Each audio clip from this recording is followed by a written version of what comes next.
Salut chez vous, très chers auditeurs, j'espère que vous allez bien, j'espère vraiment que vous prenez soin de vous. C'est une nouvelle semaine et comme vous le savez, nous allons commencer avec un sujet très intéressant et très particulier. Nous parlons de l'équilibre. Comment être un chrétien équilibré? Spécialement cette semaine, nous allons aborder le sujet de l'équilibre du chrétien qui se veut être équilibré, mais dans sa famille. Parce que la famille, c'est un espace où nos valeurs, notre foi sont constamment testées. Et trouver un équilibre entre nos responsabilités, nos relations et notre engagement spirituel, ça peut s'avérer être vraiment difficile. Pour aborder les sujets, j'ai l'honneur de recevoir le pasteur Shekina. Alors, je voudrais bien le présenter, mais je vais le laisser s'introduire lui-même. Il pourra le faire mieux. Bonsoir, pasteur. Bonsoir, bonjour à ceux qui nous suivent, dépendamment de l'heure à laquelle ils vont nous suivre. J'espère que nous allons tous bien. Je suis Shekina Bokeh, pasteur à l'extension Guierne des Églises Rehoboth internationales. Pasteur depuis 2023 par la grâce de Dieu au mois de mars. Et ça fait plus d'un an que nous sommes en train de servir en tant que pasteur, et bien avant cela, nous avions la fonction de ministre, c'est-à-dire quelqu'un appelé, reconnu dans l'église, et ayant reçu le ministère, l'appel au ministère pour œuvrer dans l'église, dans le corps du Christ. Chrétien depuis très longtemps, né d'une famille chrétienne, grandi dans une famille chrétienne avec les bases chrétiennes, ayant chaviré un peu ça et là. On comprend avec la foi, c'est pas facile. Il y a chaviré là et là, ça et là, et Dieu m'a fait grâce. Je pense que le verset qui dit « Instruis l'enfant, montre à l'enfant la voie de l'Éternel dès son bas âge et il ne va pas s'en détourner lorsqu'il grandira ». Ce verset a été vraiment... C'est ma vie, hein. J'ai vraiment remarqué cela parce que j'aurais pu me détourner, j'aurais pu rester dans des mauvaises voies. Mais Dieu m'a fait grâce de revenir, de le chercher, d'être là et de commencer à le servir. Donc je suis là, pasteur, et je sers Dieu. Je crois que c'est un peu ça s'il faudrait parler de moi. Wow, gloire au Seigneur. En tout cas, nous rendons grâce à Dieu vraiment pour ce témoignage. Amen. Et comme je l'ai dit tantôt, nous parlons de comment être un chrétien équilibré, spécialement dans sa famille. Okay. Parce que deux fois, lorsqu'on s'est converti, il y a beaucoup de personnes qui rencontrent cette difficulté. Je me convertis, mais ce n'est pas toute ma famille qui se convertit. Comment, pasteur, pour commencer déjà à répondre à la première question, comment, pasteur, selon vous, on peut être un chrétien équilibré, même si on se retrouve dans une famille qui n'est pas convertie comme nous? Ah, ok. Comment se comporter? Comment on peut être un chrétien équilibré, quand bien même je me retrouve dans une famille qui n'est pas convertie? Comment je fais pour être équilibré? Prendre soin de cette famille, oui. Comment avoir des bonnes relations avec les membres de cette famille. Exactement. Bon, je pense que la Bible nous aide à répondre quand même à certaines questions que nous aurons aujourd'hui. Je sais pas, nous allons découvrir ensemble des questions, mais je vais plus utiliser des versets de la Bible pour répondre à des questions. C'est Paul qui parle à Timothée. Dans le livre de 1 Timothée, le chapitre 5, le verset 8. Paul est en train de dire, si quelqu'un n'a pas soin des siens, et principalement de ceux de sa famille, il a renié la foi. Il est pire qu'un infidèle. Je reprends le verset 1 Timothée 5, 8. Si quelqu'un n'a pas soin des siens, et principalement de ceux de sa famille, il a renié la foi.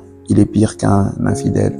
On se rend compte que la chrétienté n'exclut pas le fait que je dois prendre soin des membres de ma famille. Ce n'est pas parce que je suis devenu chrétien qu'on a changé le sang que je porte. Ce n'est pas parce que je suis devenu chrétien que mon père biologique n'a plus son autorité ou sa place dans ma vie. Ou ce n'est pas parce que j'ai décidé d'accepter Jésus que je dois totalement me détourner des membres de ma famille en soi-disant qu'il représente des pierres d'achoppement pour moi. Non. La Bible est claire à ce sujet. La Bible me demande de prendre soin des membres de notre famille. Peu importe, la Bible n'a pas précisé ceux de la famille qui croient en Jésus. La Bible n'a pas dit ceux de la famille qui sont chrétiens ou bien ceux qui se comportent quand même bien.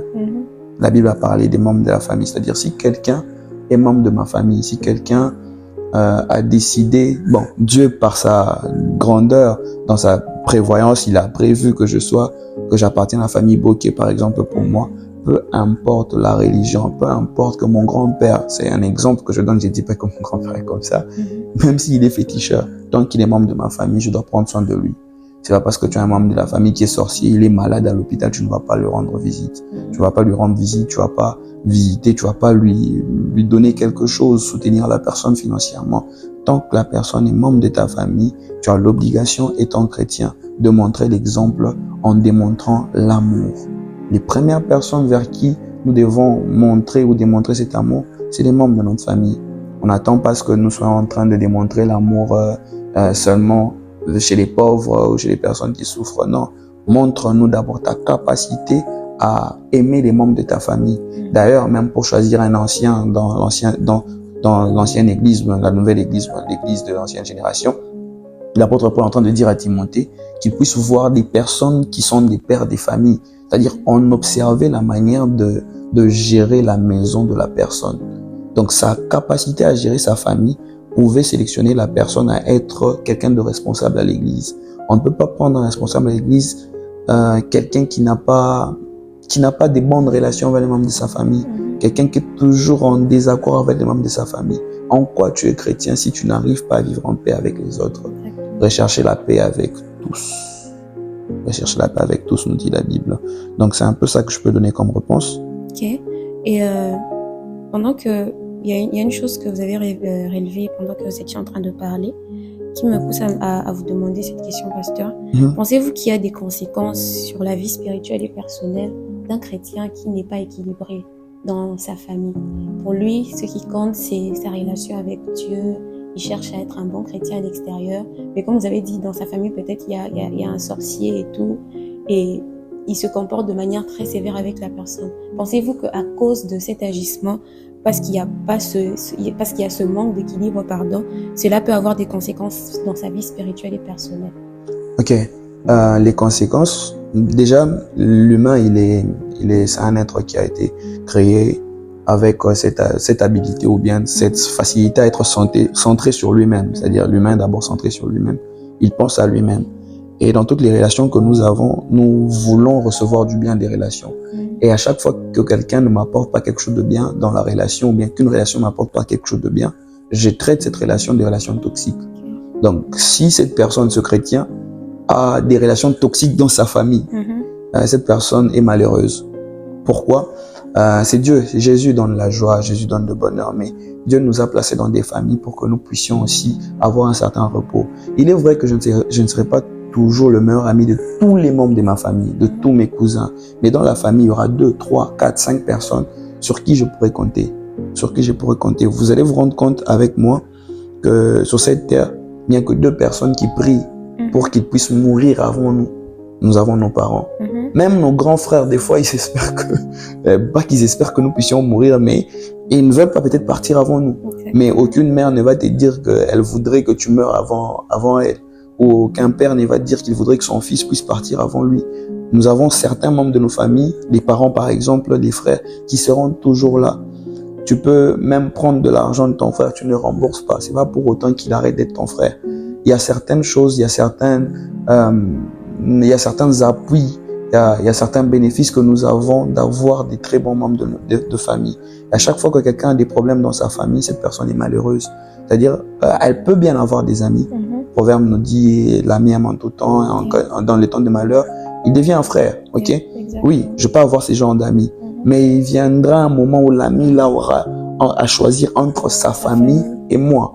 Et je ne crois pas que, peu importe la relation d'amitié que j'ai, qui va me choisir moi au-dessus de sa famille. On prend son frère, on prend moi, il doit prendre une décision. Il peut peut-être voir les faisabilités. Si j'ai raison, peut-être oui. Mais si j'ai tort ou si nous avons les raisons quand même qui sont valables, il ira vers son frère. Alors, tâche de bien entretenir tes relations avec ta famille parce que tu risques de vivre des conséquences plus tard. Cet exemple me montre à l'esprit. Et j'aimerais dans le jeu parler de cela. C'est un homme de Dieu dans la Bible. On ne raconte pas trop sa vie de famille. C'est un homme de Dieu.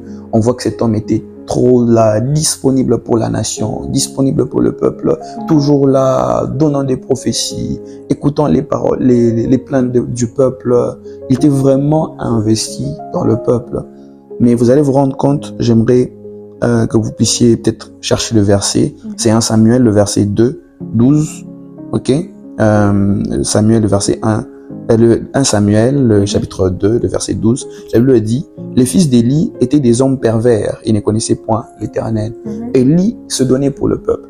Élie était le sacrificateur du peuple. Mais vous allez vous rendre compte que cet homme, on ne parle pas de la relation qu'il avait directement avec ses enfants. D'où on voit ces enfants qui sont détournés de la voie de Dieu. Et à chaque fois que tu n'entretiens pas des bonnes relations avec les membres de ta famille, tes frères, tes sœurs, même tes enfants, pour ceux qui sont parents, tu vas te rendre compte que ces enfants-là seront détournés de ce que toi tu portes ou tu prends pour sacré ou tu considères comme sacré. La même chose se reproduit avec le prophète Samuel. Samuel était déversé, donné dans l'œuvre de Dieu. Mais vous allez vous rendre compte avec moi dans 1 Samuel 8, 1 Samuel 8, le chapitre 8, le verset 1 jusqu'au verset 3, on dit, lorsque Samuel devint vieux, il établit ses fils juges sur Israël. Son fils premier-né se nommait Joël, le second Abijah, et ils étaient juges à Beersheba. Les fils de Samuel ne marchèrent point sur ses traces. Ils se livraient à la cupidité, recevaient des présents et violaient la justice. Vous allez vous rendre compte qu'à chaque fois qu'un homme de Dieu, qu'un homme chrétien, marié, ayant des enfants, se donne pour l'œuvre de Dieu, se donne pour le royaume, pour la chrétienté, j'aimerais le dire ainsi, se donne pour la religion, cette personne a tendance à négliger les membres de sa famille, à négliger ses frères, ses sœurs, à négliger certaines personnes. On se rend compte que le fait de les négliger, tu n'arrives plus à inculquer les bonnes valeurs même à tes enfants. Étant aîné de famille, il y a cet exemple que tu donnes à tes frères. Tu es aîné des familles, mais parce que tes frères ne sont pas dans les voies de Dieu, tu les évites. Qui va les apprendre les voies de Dieu si toi tu les évites? Il est vrai qu'ils peuvent ne pas t'écouter parce que le prophète, il n'y a que chez soi que le prophète n'est pas reconnu comme tel, c'est vrai, mais tes paroles vont résonner dans leurs esprits. À chaque fois que tu vois un de tes frères, dis-lui une parole qui vient de Dieu. Démontre-lui l'amour. Sois là. Prouve vraiment que tu es chrétien par tes actions et non par tes paroles. Voilà. Le chrétien veut prouver qu'il appartient à Jésus par ses paroles, en étant quelqu'un qui, dans la société, il s'est fait respecter. Dans la société, on ne lie pas à une catégorie de personnes. Non, mon frère, c'est un fumeur de chambre, je peux pas traîner avec lui, sinon on dirait que je fume aussi. Non, c'est ton frère. Quand tu es avec lui, tu lui dis des vérités, qu'il arrête ce qu'il fait, mais ça t'empêche pas d'avoir une bonne relation avec lui. Donc c'est un peu ça que je pourrais dire, et je crois que certaines questions vont me permettre de mieux développer ceci. Ok, wow. Ce que vous dites, c'est vraiment pertinent, parce que j'étais en train de me demander, deux fois quand on dit lorsqu'on est chrétien, il ne faut pas vivre sa chrétienté pour soi-même, on doit commencer d'abord par impacter dans notre famille. Mais il y a aussi un problème, c'est que quand on vient dans la famille, souvent on est mal perçu, non pas peut-être parce que les autres n'acceptent pas notre foi, mais parce que c'est nous qui voulons les imposer notre foi. On cherche à être autoritaire, on sait qu'on est dans le vrai et on ne le fait pas de la bonne façon. Yes. Maintenant, j'aimerais, pasteur, que vous puissiez nous dire comment, selon vous, on pourrait vraiment faire en sorte que notre foi puisse être transmise de la bonne façon dans notre famille, sans paraître impoli, parce que dans le cas où on est par exemple moins âgé que les autres, sans paraître aussi très autoritaire et imposant. Comment, selon vous, on pourrait faire cela? Ok. Ce que je pourrais dire, c'est l'apôtre Paul et Silas étaient face à quelqu'un et ils ont dit quelque chose à cette personne. Acte 16, le verset 31, la Bible dit, Paul et Silas répondirent, crois au Seigneur Jésus et tu seras sauvé, toi et ta famille. Vous allez vous rendre compte que la personne, il n'était pas en train de prêcher à toute une communauté, il prêchait à une seule personne et il dit à cette personne, tu crois et tu seras sauvé, toi et ta famille. Vous allez vous rendre compte que la foi que nous avons, le christianisme, ne s'arrête pas seulement à l'individu, mais va au-delà de l'individu. Je vais vous expliquer une histoire. Dieu commence la Bible commence avec Genèse, mais Dieu commence avec une famille. Il commence avec Adam et Ève et ça continue. Dieu veut sauver le monde. Dieu nous explique l'histoire d'une famille avant de sauver le monde. Prends les livres de Matthieu par exemple, le premier chapitre, on commence avec la généalogie. Vous allez vous rendre compte que il nous ramène dans la famille de celui que nous appelons le Sauveur aujourd'hui. on dit Abraham conçu tel. Vous allez vous rendre compte on vous présente Jésus en présentant sa famille. L'homme est compris en comprenant aussi sa famille. Donc, un homme sans famille, c'est quelqu'un qui est perdu. Dieu a instauré la famille pour que cette famille soit en train de servir de repère pour les hommes. Parce que dans la famille que nous recevons certaines choses. Et je pose la question, mais moi j'ai cru au Seigneur Jésus. Pourquoi est-ce que dans ma famille, je ne vois pas les œuvres de cette croyance en question? Pourquoi je ne vois pas certains membres de ma famille croire en Jésus comme moi, j'ai eu à le faire? Alors, cette parole s'attache à nos familles, élargie pour certaines familles, à une famille restreinte aussi. Mais il y a une chose à savoir, c'est que c'est une promesse. C'est une promesse qui est dans la Bible. Et c'est à toi de rappeler à Dieu cette promesse. Et tu le fais en lisant ce passage, Actes 16, 31, dans la prière. Dans la prière, tout le temps dans la prière, tu rappelles à Dieu, Seigneur, tu as dit que dans ma famille, nous allons te croire. C'est toi qui as dit dans ta parole. Je n'ai pas tiré cette pensée de je ne sais où. J'ai pris de ta parole, j'ai pris cette pensée venant de ta parole. Et vu que je vais apprendre cette pensée venant de ta parole, j'aimerais que tu sois en train d'accomplir cette pensée, cette parole dans ma famille. Alors tu te mets, tu t'élèves dans la prière. Tu deviens la personne qui intercède pour ta famille. Tu deviens l'intercesseur, l'intercesseuse de ta famille. Avant de vouloir convaincre les gens par les paroles, commence d'abord par toucher ces personnes spirituellement. L'évangélisation est spirituelle. L'évangélisation n'est pas physique. L'évangélisation, Paul est en train de dire, mon évangélisation, ma prédication n'était pas simplement accompagnée des discours persuasifs, mais de la démonstration de la puissance de Dieu. Et cette démonstration est spirituelle. On ne démontre pas la puissance de Dieu par la force humaine. On la démontre par l'Esprit de Dieu. Donc c'est par l'Esprit de Dieu que je vais toucher, que Dieu sera en train de toucher les cœurs des membres de ma famille. C'est par l'Esprit de Dieu que je serai en train de demander à Dieu de ramener les membres de ma famille à la foi chrétienne. Et il y a plusieurs témoignages que nous avons des hommes et des femmes qui ont prié pour leur famille et n'ont même pas compris comment ça se fait.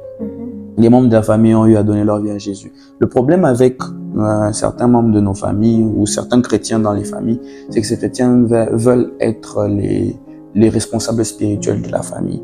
Tu n'es pas censé être le daddy ou la mamie des membres de ta famille, où tu veux que tout le monde puisse croire en Jésus par toi pour que tu deviennes l'autorité spirituelle de la famille. Kebangé. Le truc qui est là, c'est que c'est très, très important que tu sois la personne qui sera en train de prier pour les membres des familles. Okay? La tâche que tu as, c'est la tâche d'intercesseur. Ce n'est pas la tâche d'évangéliste, la tâche d'intercesseur. Et cette tâche d'intercesseur, Dieu peut te faire de toi l'évangéliste, tout comme Dieu va te garder un intercesseur.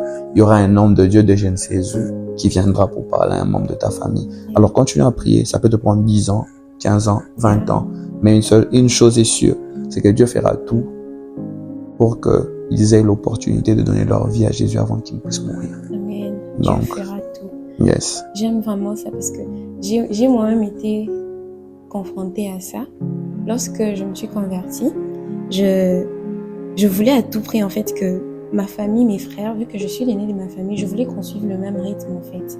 Mais avec un peu de recul, je me suis rendu compte que je n'ai pas procédé de la meilleure façon. Déjà que j'étais l'aînée, je voulais un peu imposer les choses de ma façon, ce qui faisait à ce que ça causait des conflits entre mes frères. Et il y a eu des fois même des manques de respect. Mais quand j'ai compris que la meilleure des choses à faire, ce n'était pas seulement de parler, mais de prier, il y a certains changements qui ont commencé à s'opérer sans que je n'aie à fournir quelques efforts ou à ce que je puisse multiplier des mots. Donc, je crois que les personnes qui sont en train de nous écouter sont en train de retenir cela. Peut-être que vous vous retrouvez dans la même situation. Sachez que c'est vrai qu'il faut parler, c'est vrai qu'il faut vivre sa foi, mais le plus important, c'est aussi de prier. C'est très important. Alors, maintenant, on va parler de temps parce qu'on ne peut pas parler d'équilibre sans parler de la gestion du temps. Ok. Vous, étant pasteur, vous avez certainement beaucoup de responsabilités, mis à part le fait d'être pasteur.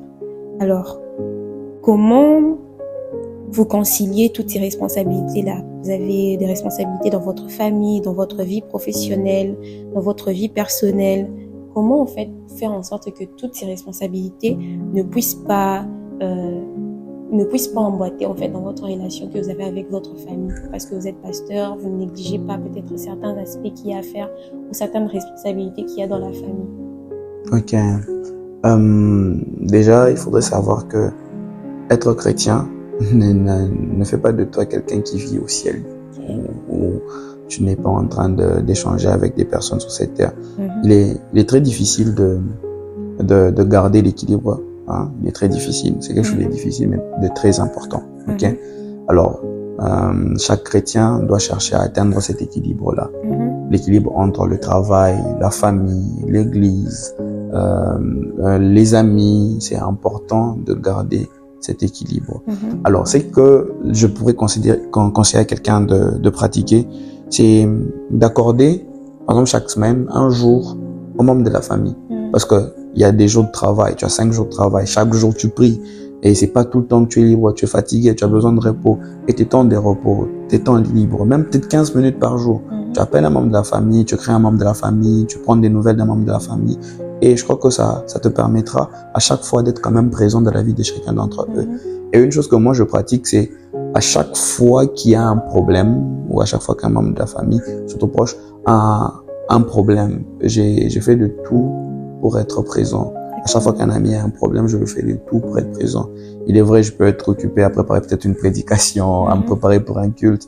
Mais quand je vois qu'un membre de ma famille a un problème urgent, je fais de mon mieux pour être disponible. Et quand je ne peux pas être disponible sur le moment, je dis à la personne de patienter. Et quand j'aurai le temps, je vais attendre à la personne. I will try to attend to the person. And ensemble, on va essayer de trouver une certaine solution à son problème. Donc, le plus important, c'est de savoir que tu as tracé déjà des bonnes bases avec les personnes et que ces personnes comprennent que des temps à autre, tu n'auras pas le temps, tout le temps à leur offrir. Parce que ce qui est vrai, c'est que au fur et à mesure on grandit, il y a plusieurs responsabilités, il y a plusieurs tâches. Lorsque tu avais 5 ans, tu avais tout ton temps pour toi. Tu partais à la gardienne, à la maternelle, et puis tu revenais à la maison. Tu avais le temps de suivre la télé, de parler avec les parents. Donc tu avais ton temps. Et quand tu arrives au secondaire, tu as le temps pour les études, aussi pour les amis. Quand tu vas à l'université, pareil, tu étudies, tu peux quand même faire agencer les amis, un peu la famille. Mais quand tu commences à travailler, quand tu commences à chercher l'argent, quand tu commences à prier, quand tu te retires, ça fait en sorte que tu vas te rendre compte que tu n'as plus assez de temps à donner aux gens. D'où je pense que les relations que tu as eu à bâtir avant sont les relations que tu dois entretenir. Comment entretenir une relation sans échange, sans conversation? Alors, crée du temps dans la semaine où tu parles avec les membres de la famille. Crée du temps où tu vas visiter les membres de la famille si tu es sur place. Si tu es à Kinshasa, en France, à Paris, tu habites dans la même ville que les membres de ta famille, crée du temps où tu pars les visiter. Tu passes du temps avec eux. Et je crois que, moi je suis quelqu'un qui croit dans les temps que nous passons ensemble en présentiel. Je crois que ces temps ont une qualité qu'on ne peut pas expliquer, ont de l'impact qu'on ne peut pas expliquer par rapport au temps que nous passons au téléphone. Tu peux avoir parlé avec quelqu'un 3 heures au téléphone, mais tu ne te rappelles pas totalement de ce que vous avez à avoir comme conversation. Mais lorsque vous avez passé du temps ensemble, rien que tes habits, les habits que tu as eu à mettre lorsque vous étiez ensemble, vont te faire penser à la personne. Ils vont te faire penser à certaines conversations. Et essaie d'avoir des temps de qualité avec les membres de ta famille, au moins une fois la semaine. Si pas une fois la semaine, une fois le mois. Crée du temps pour les membres de ta famille, élargis les membres de ta famille proches. Tu es parent, essaie de t'investir dans la vie de tes enfants. Sois présent comme pas possible. Parce que les personnes auxquelles Dieu t'a envoyé, auprès duquel Dieu t'a envoyé sont les membres de ta famille. Ton premier ministère, c'est d'abord ta famille. Ton premier ministère, c'est ta famille. Ton première entreprise, c'est ta famille. Cette entreprise que tu dois gérer, c'est d'abord ta famille. Dis-toi ça et tu vas te rendre compte que la chose importante pour toi, c'est ta famille. Ta famille, ta famille. Donc c'est un peu ça que je peux dire. Je sais pas s'il y a une question dessus, j'ai pas précisé quelque chose. Non, c'était très bien répondu en tout cas. Vous avez d'ailleurs répondu à 2 autres questions que je voulais déjà poser. Ok. Donc je pense qu'on va clôturer avec cette dernière question. Bon, un conseil que vous pourrez donner à une personne qui est en train de vivre des conflits dans sa famille, des conflits, des tensions. Cette personne est livrée à des défis familiaux et elle cherche à restaurer un équilibre centré sur Christ. Mais le problème est peut-être que, comme je l'avais dit au départ, sa famille ne partage pas sa foi. Okay. Et elle se demande comment je peux faire. Et quel conseil vous pourrez donner à cette personne que la personne puisse parvenir à régler ses Mhm. problèmes. Je vois. À chaque fois qu'il y a un conflit quelque part dans la société, la chose qu'on essaie de faire, plusieurs personnes, ça dépend des introvertis ou des extrovertis, je peux le dire, introvertis, extrovertis, bon, peu importe le terme. Chaque personne réagit d'une certaine manière. Il y a ceux qui aiment affronter le problème directement. C'est-à-dire quand tu as un problème avec quelqu'un, la personne va vers toi ou vient vers toi pour te dire non, j'ai pas apprécié X, Y, Z, s'il te plaît, c'est de rectifier ça. Il y a d'autres personnes qui fuient les problèmes, c'est-à-dire préfèrent rester de son côté. Alors ça dépend des caractères de chaque personne. Et je crois que peu importe le caractère de la personne, ce qui permettra ce que tu auras comme reproche ou ce que tu vas avoir comme réaction face au problème soit bien pris, c'est la prière. Okay? Parce que moi, ma Bible me dit ceci: Dieu a entre ses mains les cœurs des rois. Alors, lui qui a entre ses mains les cœurs des rois, il a entre ses mains les cœurs de toute personne sur cette terre. C'est-à-dire, il peut faire incliner le cœur d'une personne en ta faveur ou contre toi. Ok, vous allez voir dans l'histoire avec Esther, la reine Esther, le roi est en train de suivre ce que Aman était en train de dire pour tuer le peuple d'Israël. Mais une chose s'est passée, c'est quand ils ont prié et jeûné, le cœur du roi était allé en faveur d'Esther. Et Esther a eu la victoire et Aman a eu à recevoir la mort même. Il est même mort pour cela. Alors, c'est lui qui va convaincre les personnes du fait que tu as raison. C'est l'Esprit de Dieu. C'est vrai, la personne peut ne pas avoir l'Esprit de Dieu en lui, parce que la personne n'est pas chrétienne. Le Saint-Esprit, c'est comment? Incline le cœur de ceux qui n'appartiennent pas à Jésus. Parce que rien ne dit dans la Bible, on n'a pas dit que le mari de la reine Esther était chrétien. Le mari de la reine Esther était juif. Non, il était roi. Il avait ses propres dieux et ses propres croyances. Mais Dieu a touché son cœur. Alors Dieu peut toucher le cœur de la personne avec qui tu as des problèmes.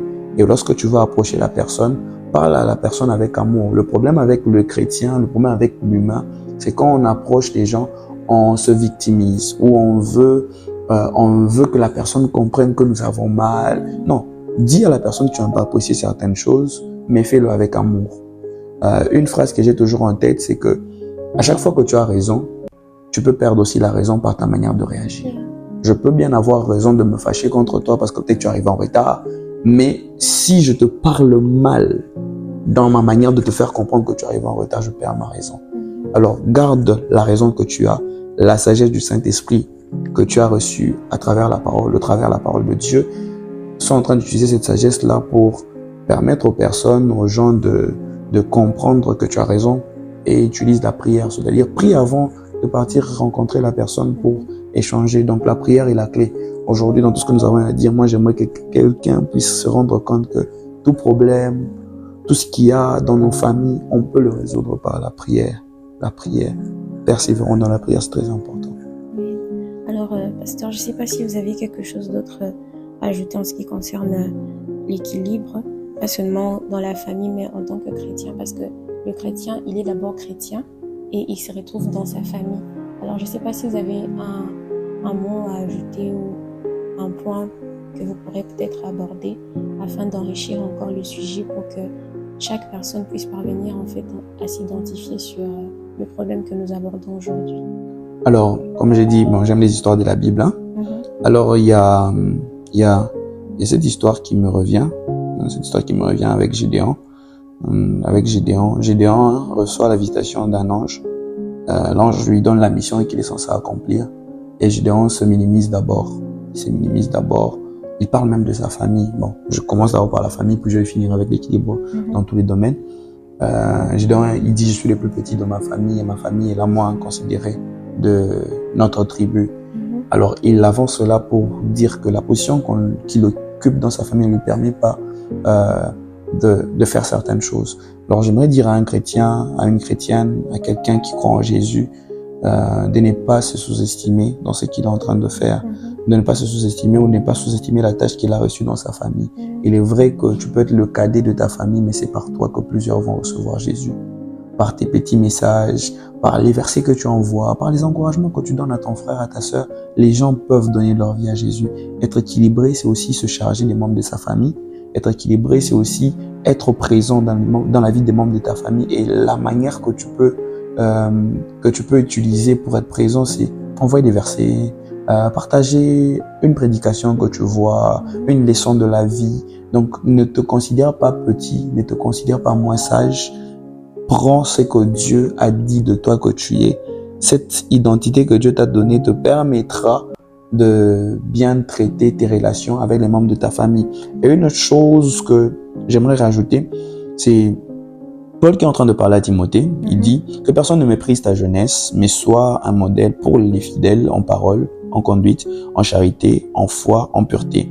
Alors, une chose qui est là, c'est que, comme j'étais en train de dire avec Gédéon, qui est en train de se mépriser, l'équilibre est obtenu dans le fait aussi de vouloir atteindre un certain objectif. Essaie d'être un modèle pour les membres de ta famille.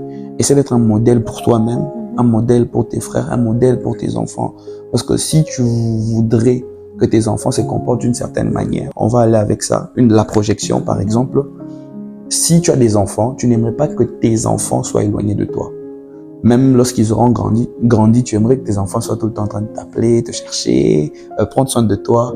Maintenant, pourquoi toi tu ne fais pas ça pour tes parents? Tu aurais aimé que tes frères soient en train de t'appeler, de t'écrire, de prendre soin de toi, t'envoyer de l'argent. Pourquoi tu ne fais pas ça pour eux?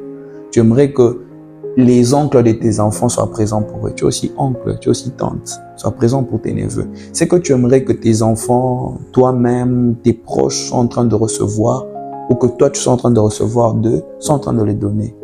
Parce qu'il y a plus de bonheur à donner qu'à recevoir. Tu es en train de le faire et tu es en train de voir que l'équilibre, tu seras en train de l'atteindre facilement. L'équilibre, c'est aussi comprendre que je ne dois pas attendre de recevoir, mais je dois moi-même être la personne qui donne.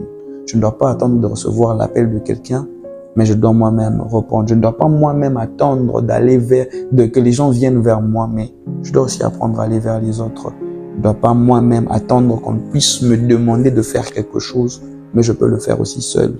En étant la personne qui enclenche l'action, je suis en train de permettre aux autres d'évoluer et d'avancer. Et je deviens un membre proactif dans la vie de quelqu'un, c'est-à-dire quelqu'un qui pousse les autres à l'action, qui permet aux autres de se sentir bien. Ne sois pas cette personne qui veut qu'on puisse te faire sentir bien sans être la personne qui fait sentir les autres bien. Donc c'est juste cette chose que j'aimerais dire à quelqu'un. Essaie d'aider les autres dans leur manière de faire les choses. Donc c'est un peu ça. En tout cas, merci beaucoup, pasteur. Merci vraiment pour les points que vous avez relevés et la façon dont vous avez répondu aux questions. Je crois en tout cas, très chers auditeurs, que quand vous serez en train de nous suivre, vous serez vraiment bénis et édifiés. Retenez en tout cas que, comme le pasteur nous l'a dit, ce qu'on pourrait retenir, c'est que pour être un chrétien équilibré dans sa famille, ça demande d'être intentionnel dans sa façon d'agir, dans tout ce que nous faisons, et surtout être le modèle. C'est que tu veux que les autres puissent faire pour toi, sois en train de le faire afin qu'ils puissent suivre le chemin. Alors, c'est avec ces mots, très chers auditeurs, que nous serons en train de mettre un terme à cet épisode. Nous allons continuer la semaine prochaine avec un autre sujet, toujours parlant de l'équilibre, mais avec un autre invité. Je vous dis déjà au revoir et à très bientôt pour un nouveau numéro.